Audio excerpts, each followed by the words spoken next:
The sky above the alien world of Valeria was soft purple.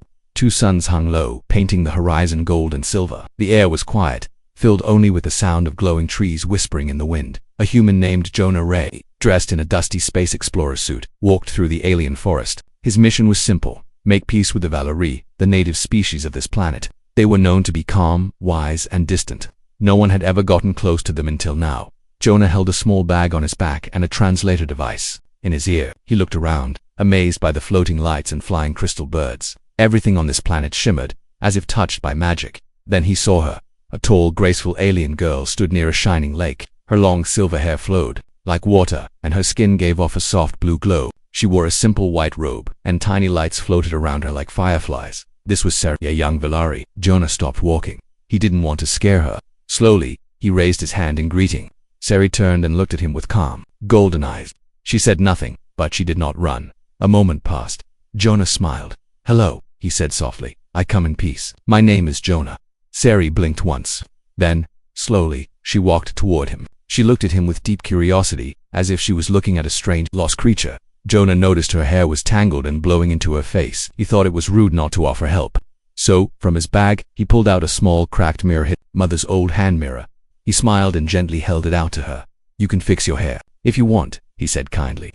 "It's not perfect, but it still works." Sari looked at the mirror. Her eyes widened slightly.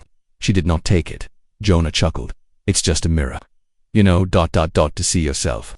Sari stepped back, but her eyes were fixed on the mirror's surface. The crack in the middle made her reflection look strange, but still she reached out. Her fingers touched the glass then. Everything changed. Sari gasped. Her entire body began to glow bright red. A low hum filled the air, like the sound of distant thunder. The wind stopped. The birds froze in midair. The lake behind her rippled, even though there was no breeze. Jonah stepped back. "Hey, are you okay?" Sari screamed. Not loud, but full of pain and fear. Her eyes turned white. Her hands shook. The mirror dropped to the ground and shattered. She collapsed. Jonah rushed to her. "Sari, what happened?" "I didn't mean," but before he could touch her, a sharp sound cut through the forest. Shouting, a group of tall Valeri soldiers appeared, dressed in glowing armor. Their weapons hummed with blue light. They surrounded Jonah. "Don't move," one of them said in a deep, echoing voice. Jonah raised his hands. "I didn't hurt her. I swear I was just the lead guard." Looked down at Sari, who now lay unconscious, her skin flickering with strange lights. One of the guards picked up the broken mirror and held it carefully. Then, an older Valeri dressed in dark green robes stepped forward. His face was calm but angry. His eyes, golden like Sari's, locked onto Jonah. "You gave her this?" he asked. Jonah nodded slowly. "It was just a mirror." "I didn't know." The elder spoke with heavy sadness in his voice. "You fool. Our kind is forbidden to see their reflection." Jonah froze. "What? Why?" The elder looked up at the darkening sky. One of the suns seemed to flicker. "Because when they do," he said, "the sleeping power inside them wakes up. And once it wakes, it cannot be stopped." 2 guards grabbed Jonah's arms. He didn't resist. He looked back at Sari, lying still on the ground, surrounded by dancing sparks of light. "I didn't mean to hurt her. He whispered. The elder stared at him with cold eyes. "You may have done more than hurt her, human. You may have changed her forever." As the guards pulled Jonah away, the broken mirror lay on the ground, its cracked surface still glowing faintly, like it remembered what it had shown. Darkness hung in the air, not night, but something heavier. The trees of Valeria stood still, as if holding their breath. Inside a tall glowing tower made of crystal and stone, Jonah sat on the cold floor of a chamber. His hands were tied, though gently. The Valeri didn't believe in violence, but they believed in control. A soft humming filled the room. The walls shimmered with strange symbols that moved like water. Jonah had never seen anything like it. He wasn't afraid, but his mind kept returning to Sari, to the way she screamed, to her glowing skin, to the broken mirror on the ground. It was just a mirror, he thought. How could that cause so much pain? The door opened. A tall Valeri entered, different from the others. He wore no armor, only dark robes and a necklace made of smooth white stones. His face was old, lined with wisdom. His golden eyes watched Jonah like a teacher watches a careless student. "I am Ellerin," he said, "High Keeper of Memory." Jonah stood up slowly. "I didn't hurt her." Ellerin raised a hand. "We know. That is not why you are here." Jonah blinked. "It and why?" Ellerin stepped closer and touched a floating crystal near the wall. The room darkened. Images appeared in the air, memories, ancient ones. In them glowing Valeries stood before mirrors. Some cried, some screamed, and one burned with light so strong. The sky behind her cracked. "She saw herself," Ellerin said, pointing to the burning figure, "and the stars wept." Jonah stared. What happened to her? She became a mirror of all her past lives, all her pain, all her power. It was too much. She lost control. An entire moon was turned to ash. Jonah stepped back. Why would a mirror do that? Ellerin looked directly at him. It is not the mirror, it is the truth it shows. The V are born with memories buried deep hidden to keep them peaceful. But a reflection, it awakens them. Jonah sat down again, his head spinning. So you banned all mirrors? Yes, Ellerin said softly. We erased them. We erased our past. It was safer not to know. Silence filled the room. Then Jonah asked, and SERI ... What happens to her now? Ellerin looked away. She will be placed in the memory chamber. The old images she saw must be erased before they become her. Jonah stood. You're going to wipe her mind. She is still young, still open. If we do not act, she will awaken the old blood. She will become something else. Jonah's voice turned sharp. Something dangerous. Something remembered, Ellerin replied. And that is far worse. Just then, the wall behind them flickered.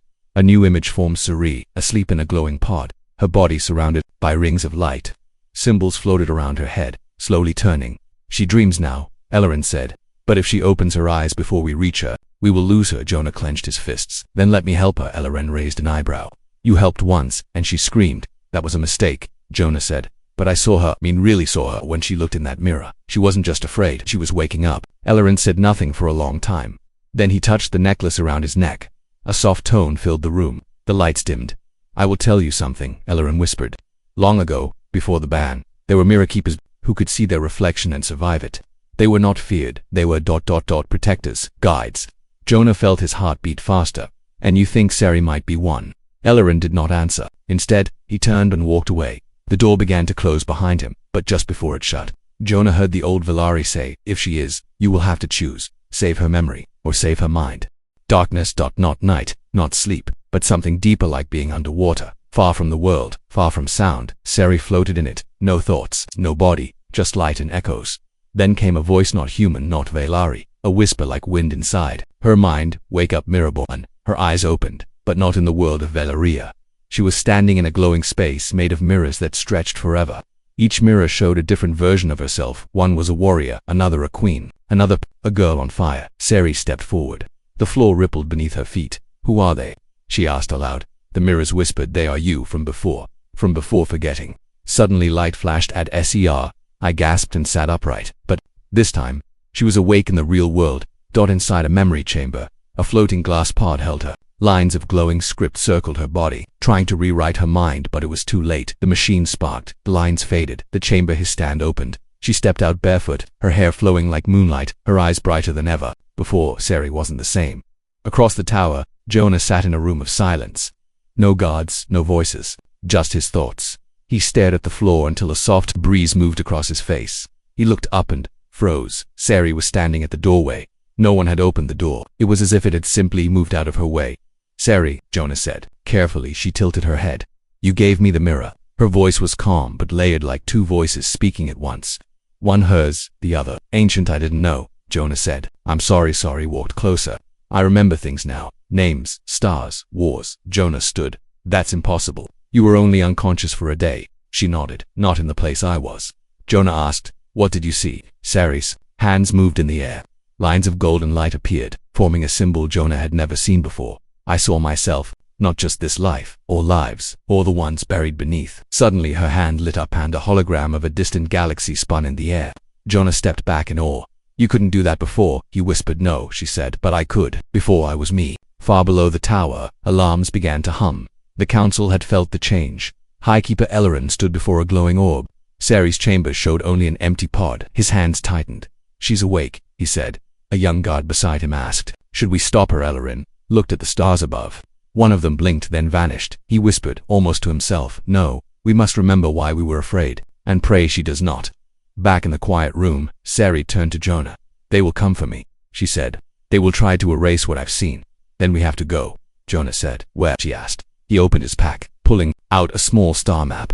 To where no one remembers the law, he said, and maybe you can learn who you really are. Sari looked at the stars for the first time. She smiled, not gently, but knowingly. They called me she said. Jonah nodded slowly. Then let's find out what that means.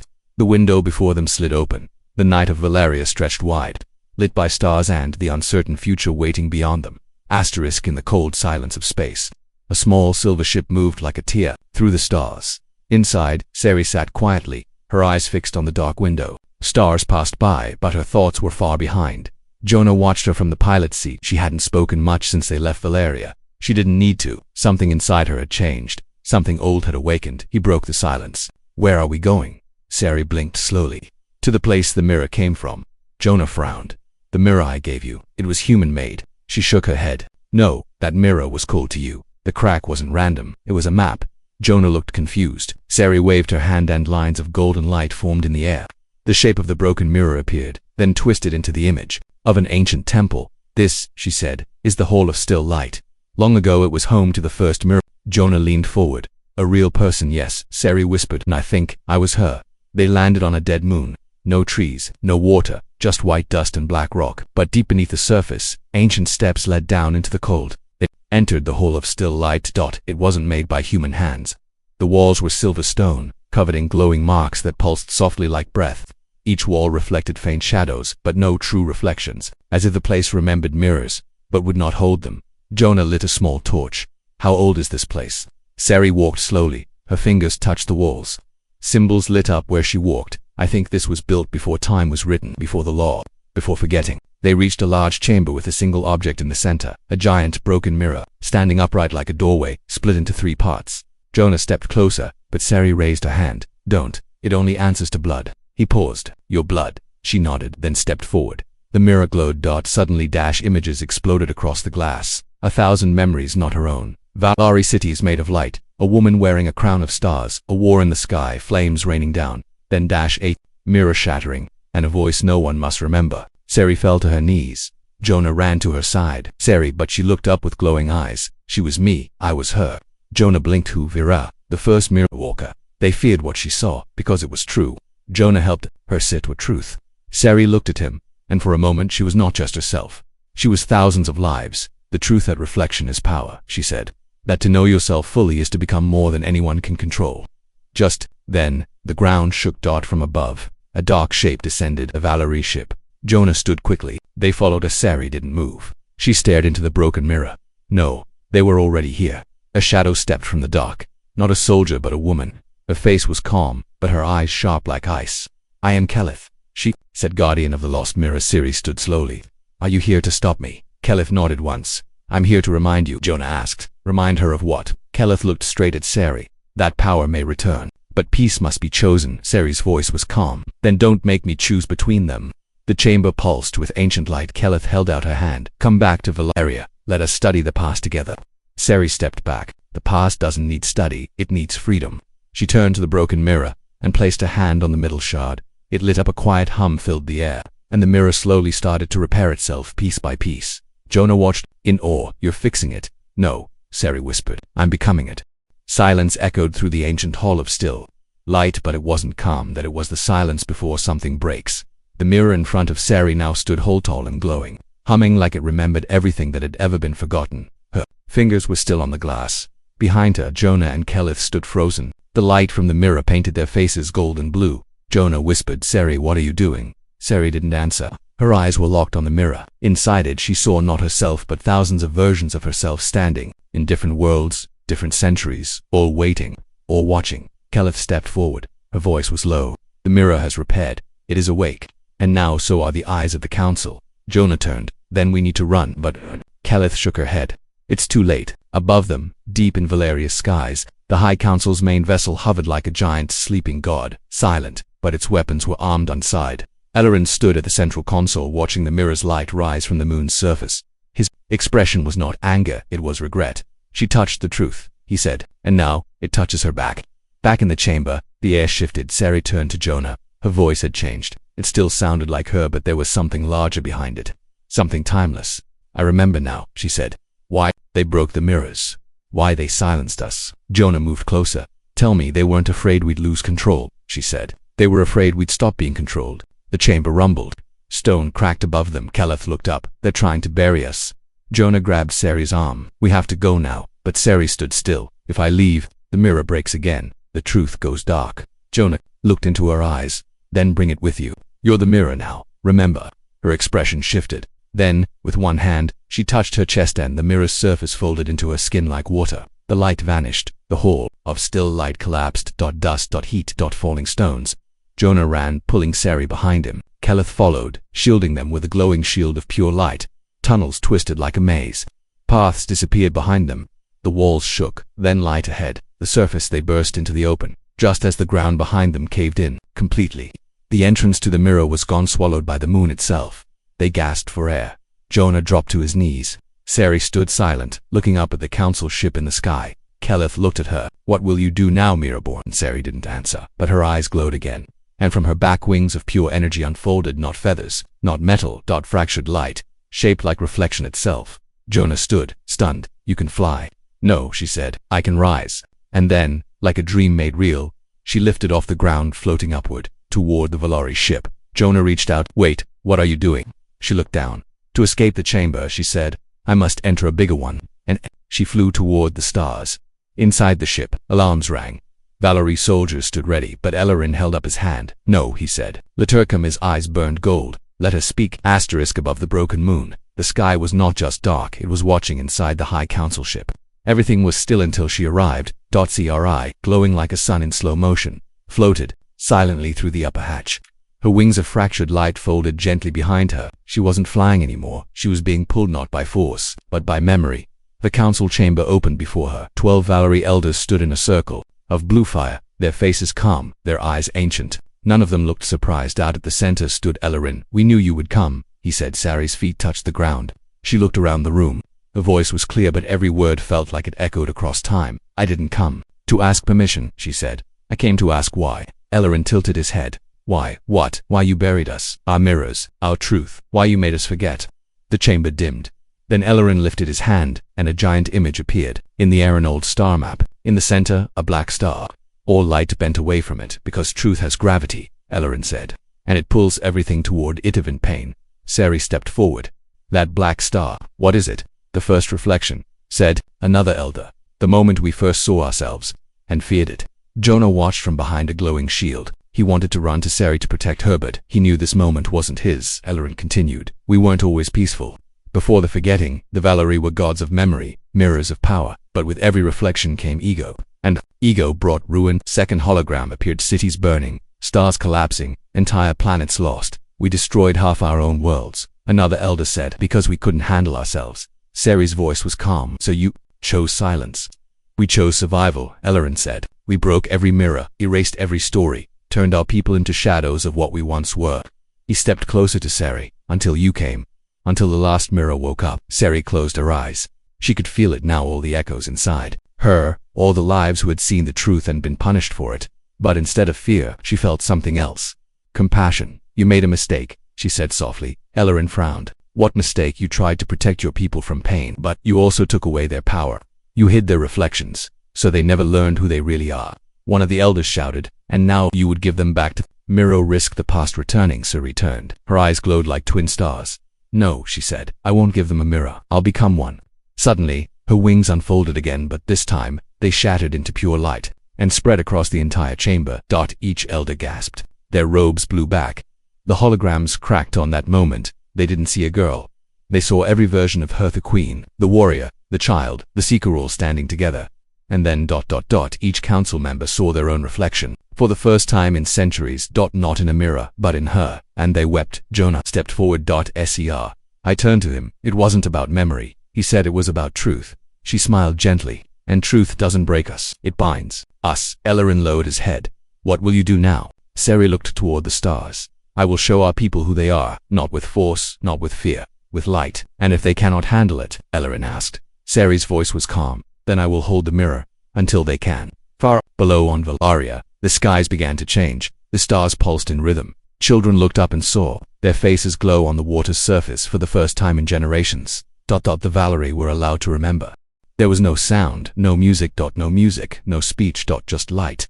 A slow wave of golden shimmer spread across the skies of Valaria, drifting over mountains, oceans, and crystal forests like morning fog.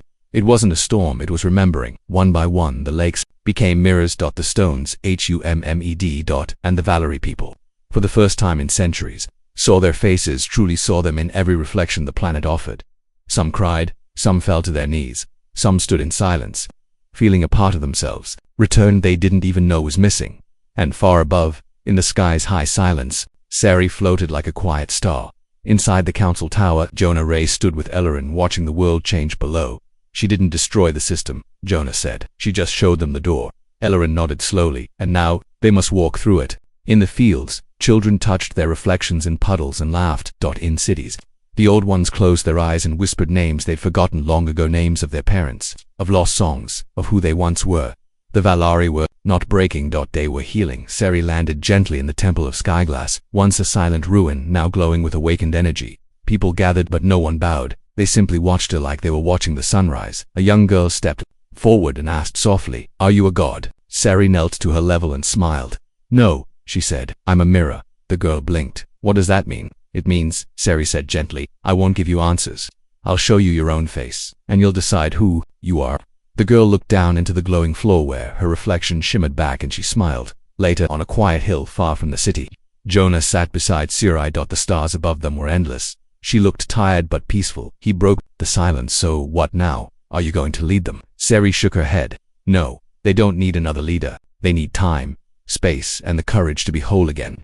Jonah chuckled. "That's asking a lot." She smiled. "So was handing me a cracked mirror." He looked at her seriously. "If I could take it back," Seri interrupted gently, "I wouldn't let you." He looked up at the stars. "You think they'll be okay?" "They're already better," she said, "because they're not hiding anymore." In the distance, old statues of broken Valari queens stood tall again, repaired, not by tools, but by light. History was not erased, it was returned, and the law of silence. It became a story, a memory, a lesson, as the twin suns began to rise over Valeria's horizon. Seri stood one last time, her arms wide, her wings returning not of power, but of peace. The people watched. And from her hands, a final symbol floated into the sky, a mirror. Whole. Unbroken, not made of glass, but made of memory. It rose into the air, and became a new moon.